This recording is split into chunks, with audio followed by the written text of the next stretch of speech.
د ولایتي شورانګړو د حصارک ولسوالۍ ګڼ قومي مشران. د حصارک ولسوالۍ دا قومي مشران له حکومته ګیله لري او وایي چې په یاده ولسوالۍ کې د ځمکنیو او هوایي عملیاتو پر مهال د ملکي وګړو خوندیتوب ته پاملرنه نه کیږي. دوی زیاتوي چې له تیرې یوې میاشتې راهیسې په دغه ولسوالۍ کې د هوایي بریدونو له کبله ډیری وخت ملکي وګړو ته زیان اوړي چې د چارې اندېښمن کړي دي. بمباري دوام لري. اوله بمباري چې دواو کې وسوه یو زنګاني په دواو کې ګوري یو نجار او یو زوی او دوه د سرخود مزدورانو سلته جمعات کې مسجد کې کار کو هغه کې ولګید. بیا لا غینه ورسته چې دا کومه بمباري په هغه کې وسوله هغه هم هغه سي دا و چې سوي ده هم دغه سي بیګا چې دا سوي ده هم دغه سي. موږ دا نه وایو. ګوري طالب که دولت وایي چې طالب ته جای مې ورکړه طالب سره ما زور رسیږي نه. کوتک راته باسي وایي مې په زور رانه ډوډۍ مې په زور رانه غواړي کور مې په زور رانه غواړي زور مې نه ورسره رسیږي. څه ورسره وکړم؟ دا انګار چې د مخکې وښود نو دا ګوره کور کې نه ننوته او له کور راووته ویې وشته زوی راووته پلار پوښتنه کوي هغه پسې را پې وشته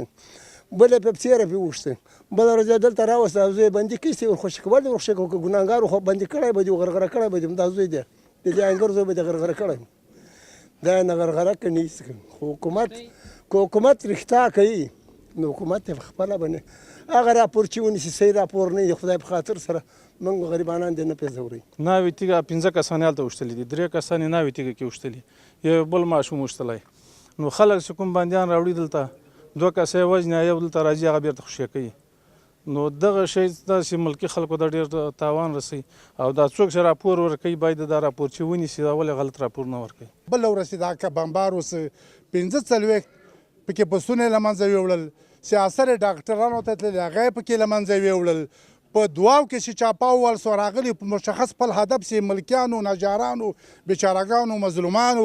او هغه د ولس لپاره کار کوي د خپل ځان لپاره د علم نفقې لپاره نفقه کار کوي. داسې فکر وکړه چې مزدورانو نور هم داسې کسانو چې له ولسونه له سارا راغلي ولته مزدوري کوله دا یې وځلي او داسې خلکو چې د خپلو کورو په مخ کې پراتو مخونه یې پیسته کړي دي له پاسې یې وشتلي دي. د ننګرهار ولایتي شورا غړي هم په یاده ولسوالۍ کې د عملیاتو پر مهال د ملکي وګړو مرګ ژوبله مني او د خوندیتوب غوښتنې کوي. زمونږ د حصارک ولسوالۍ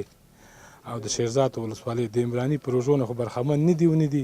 خو کله کله داسې پیښه واقعیت ترسره کیږي چې هلته هوایي بمبارد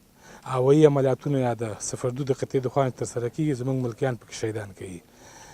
چې په ټول د دې یو میاشت کې په 100 ځلې چې عملیاتونه شوي په دې کې زموږ بې ګناه هیوادوال او ملکیان شهیدان شوي چې په تېره هفته کې 3 ځلې دا پیښې ترسره شوي چې دا موږ په کلکو الفاظو باندې ردوو او د دې عاملینو ته مجازات غواړو. اخوا ولایتي چارواکي بیا وایي چې وسلوال د ملکي وګړو له کورونو د سنګر په توګه کار اخلي او ډاډ ورکوي چې د عملیاتو پر مهال به د ملکي وګړو خوندیتوب ته جدي پاملرنه وکړي. وګړو له کورونو او سیمو څخه د سنګر په توګه استفاده کړې او یو ځلې بیا هم دوی له داسې سیمې څخه په الوتکو ډزې کړې وي چې هلته ملکي وګړي وه د هغوی څاروي وه خو په ټوله کې لارښوونه او سپارښتنه همدا ده چې د عملیاتو پر مهال د ملکي وګړو ژوند ته د دوی مالونو ته او د دوی نور برخو ته ځانګړې پاملرنه وشي. په ځمکنیو او هوایي عملیاتو کې د ملکي وګړو پر مرګ ژوبله دا اندېښنې داسې مهال شریکېږي چې د بشر حقونو نړیوالې ټولنې هم په افغانستان کې د عملیاتو پر مهال د ملکي وګړو پر مرګ ژوبلې اندېښنه ښودلې وه.